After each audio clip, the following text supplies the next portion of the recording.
Ici Danielle Michaud, je suis avec Ginette Gagnon. Ginette, en deuxième partie, on va parler du concept de l'influence, oui, à travers l'intuition et la raison. Mais avant d'aller un petit peu plus loin dans ce concept-là, j'aimerais ça que tu nous parles des 4 types d'intuition. Oui. Oui, en fait, c'est intéressant parce que ça nous aide à compartimenter ou comprendre où est-ce que l'intuition peut intervenir.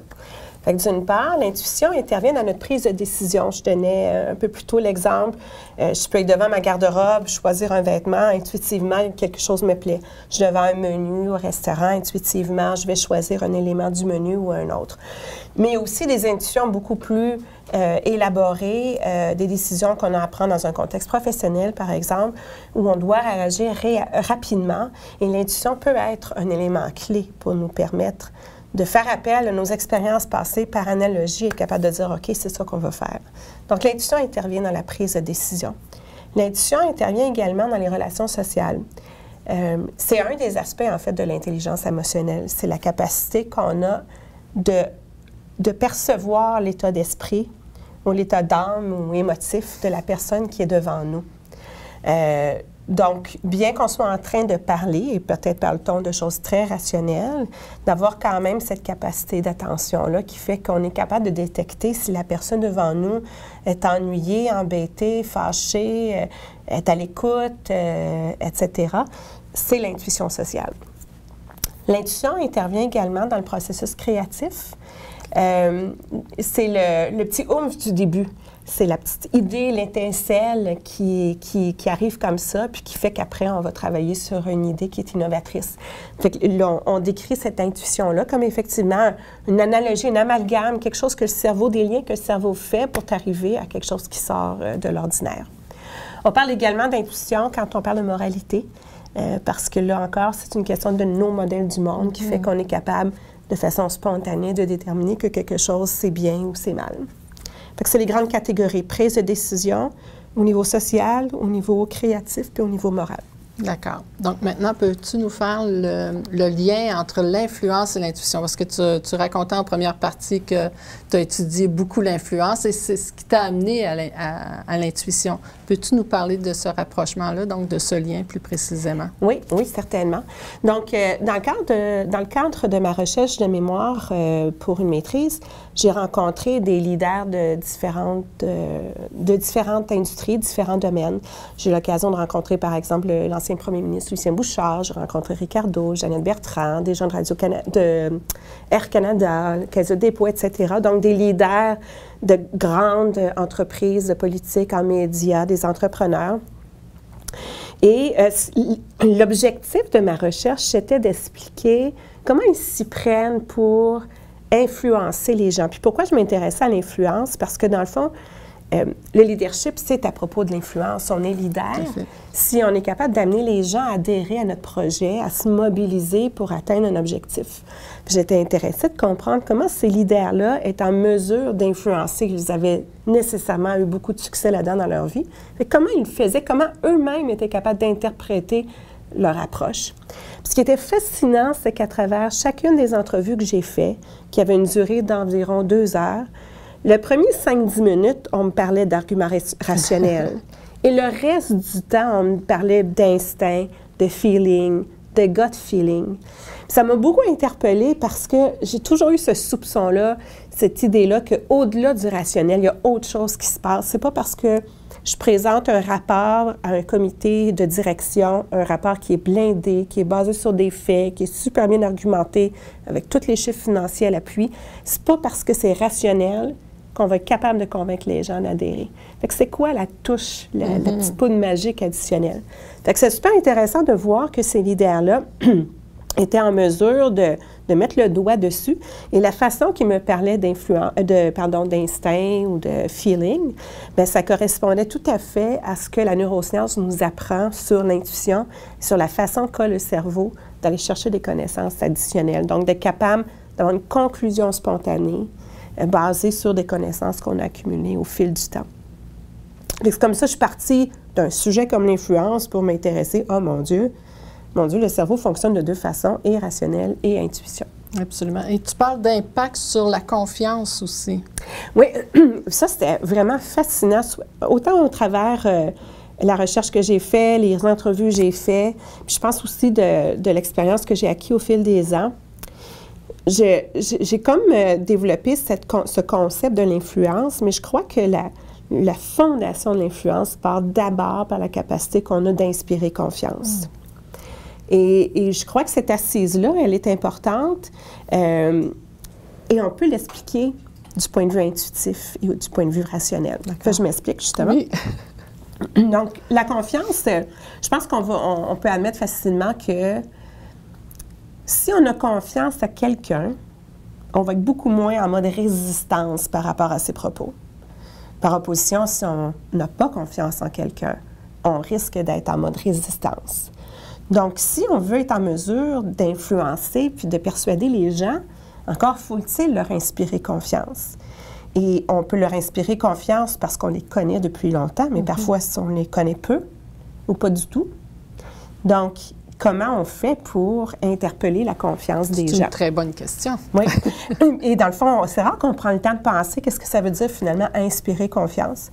Quand on regarde les différents aspects, je pense qu'on peut résumer ça à 3 facultés en particulier. La confiance dépend des connaissances qu'on démontre, surtout dans un contexte professionnel. Ça dépend de la présence qu'on démontre et ça dépend de la fiabilité qu'on démontre. Fait que si on regarde du point de vue des connaissances, je pense que là, on s'attache au processus rationnel. Donc, si j'ai à présenter, prenons l'exemple d'un rapport, des résultats qu'on veut présenter à un comité de direction, puis on veut se le faire approuver. Donc, oui, évidemment, on va faire nos devoirs, puis on va faire une étude, on va faire une analyse, on va avoir les chiffres à l'appui, les données à l'appui, qui vont permettre de dire, voilà, je maîtrise mon sujet, je l'ai bien analysé, puis voilà pourquoi je peux prétendre avoir une conclusion par rapport à ça. Donc ça, c'est par cette démonstration de nos connaissances-là, on a des chances d'attirer la confiance, d'avoir de la crédibilité auprès de notre interlocuteur. Ce qui fait aussi, par contre, qu'on inspire confiance, c'est aussi par la présence. Si je présente mon dossier à quelqu'un, mais que j'ai l'air peu confiant, j'ai pas l'air déterminé, j'ai pas l'air convaincu, il y a bien des chances que les gens aient de la misère à adhérer. Donc, la confiance part par la connaissance qui interpelle mon processus intuitif, mais le processus intuitif de mon interlocuteur, mon processus rationnel et le processus rationnel de mon interlocuteur. Mais ma présence, ça ne veut pas dire que mon interlocuteur me regarde puis de façon très rationnelle, mais il va être capable intuitivement de me dire, mon Dieu, tu me convaincs, tu as l'air déterminé, tu as l'air passionné, tu as l'air convaincu. Donc, ce que je projette en termes de présence va interpeller le processus intuitif de mon interlocuteur et il risque bien plus de lui donner confiance si je me comporte comme il s'attend que je me comporte. La fiabilité, évidemment, également, si comme on dit en anglais, walk the talk, ou si les babines suivent les bottines, c'est effectivement indispensable à la confiance. Ça interpelle effectivement le processus rationnel de l'interlocuteur qui dit « Oui, j'ai vu par le passé que cette personne-là rencontrait ses objectifs, respectait sa parole. » Mais une fois qu'on met toute cette recette-là ensemble, cette chimie-là entre nos connaissances, notre présence, notre fiabilité, si on met tout ça comme fondation, bien, la prochaine fois qu'on rencontre quelqu'un pour l'influencer, pour lui présenter quelque chose, il se met dans un état de confiance. Et par conséquent, il risque d'être intuitivement ouvert à ce qu'on lui dit. Fait qu'on a un potentiel de succès.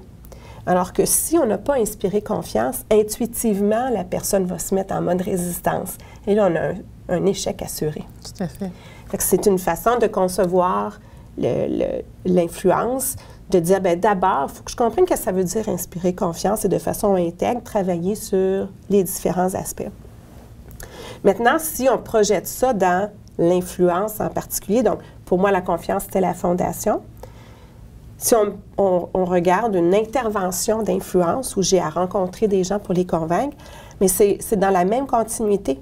Fait que d'une part, il faut, de façon rationnelle, très bien se préparer. Donc, il y a la phase préparation qui est en lien avec j'ai des connaissances, puis je m'assure d'avoir un dossier bien monté. Il y a la partie présence pendant la rencontre qui veut dire je me mets non seulement oui, j'ai des choses à présenter, mais je me mets dans un état d'esprit où je vais être à l'écoute de mon interlocuteur, je vais être à l'écoute de ce qu'il dégage, ce que moi je ressens, et je vais m'ajuster par le fait même. Et la troisième phase de l'influence, c'est qu'une fois qu'on a obtenu gain de cause, si tel est le cas, bien, c'est d'exécuter de façon fiable. De telle sorte que la prochaine fois, on a augmenté notre niveau de confiance ou de crédibilité pour qu'on ait encore plus de chances d'opérer à un bon niveau la fois d'après. Donc, la partie de la présence pendant une rencontre, c'est quelque chose qu'on a parfois tendance, nous les gens très rationnels, à mettre de côté. Quand on est beaucoup dans le rationnel, toute notre attention, la capacité d'attention du cerveau peut être sur nos arguments. Combien de fois, là, si on ne maîtrise pas notre sujet ou si on est stressé, on fait juste penser à la prochaine question, prochain argument, puis qu'est-ce que je vais dire. Et ce faisant, c'est possible, j'ai plus d'attention suffisante pour percevoir ce que l'autre est en train de démontrer. Est-ce qu'il est à l'écoute? Est-ce que je l'embête? Est-ce que ça fait du sens? Est-ce que je l'atteins? Fait que sans cette lecture-là de mon interlocuteur, j'ai bien moins de chances de trouver un argument qui fait du sens pour lui. Puis sans cette capacité-là de détecter ce que je ressens, bien peut-être que je vais rester très ferme sur l'ensemble des arguments que j'avais décidé de dire, plutôt que de prendre le bon argument, de prendre une décision du bon argument qui pourrait convaincre une personne. Lucien Bouchard le disait, il disait, tu sais, si tu as 10 arguments pertinents que tu as bien préparés, il est possible qu'il y en a un seul qui soit nécessaire pour convaincre la personne devant toi. Fait que tu dois d'abord comprendre l'autre personne avant de te faire comprendre. Il faut être sur son terrain. Puis pour ça, ça prend de la présence et donc se permettre d'avoir une intuition pour détecter où est la personne puis essayer de s'ajuster en conséquence. Donc, être très prêt avant d'intervenir ou d'exposer un rapport ou d'aller dans une rencontre importante, d'être prêt pour pouvoir utiliser son énergie du moment en présence. Oui, oui, exactement. J'ai beaucoup aimé ce fait de conserver son énergie pour être en présence plutôt que d'avoir mis son énergie sur tout ce qui est rationnel pendant une rencontre. Oui. Donc, c'est ce que tu appelles le modèle de confiance intégré qui est décortiqué et ramené à l'intuition aussi. Oui. Super. Oui. Bien, merci beaucoup, Ginette. Ça nous permet d'éclairer tout ça, le lien entre l'influence et la raison et l'intuition, à travers la raison et l'intuition.